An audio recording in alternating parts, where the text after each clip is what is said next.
Pa, težak poraz za nas, kada primite ovo 90 minutu sigurno da nije lako, ali iskreno ja sam i dalje pozitivan i ovu utakmicu treba da zaboravimo što pre, kao i one koje smo pobeđivali. Imamo još 4 utakmice do kraja, treba nam 3 pobjede, tako da ne treba praviti neku euforiju, nego jednostavno okrećemo se utakmicu protiv Rada, da to dobijemo pa onda polako. Slažem se, imali smo priliku da povedemo i sigurno da bi lakše igrali, ali jednostavno ne treba tražiti krivca,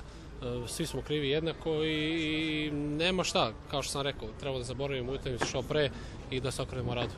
Jako je teško kada se promaši dva penala, psihički treba nastaviti igrati, nije lako, ali mi smo pokazali da to možemo, da se vratimo, postavili smo gol za 1-1, imali kontrolu i eto, nesrećno do 90 minuta primili gol, ali da se ne ponavljam, da zaboravimo ovu utakmicu i idemo dalje. Pa slažem se, imamo 4 utakmice,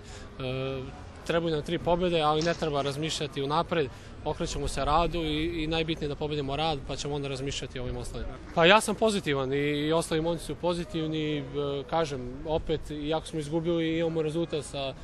koji uz 3 pobjede nas vodi do titule i jednostavno ne treba razmišljati o nekim greškama, šta smo mogli i šta nismo, nego jednostavno da se okrenemo Radu i samo da razmišljamo o toj utakmici.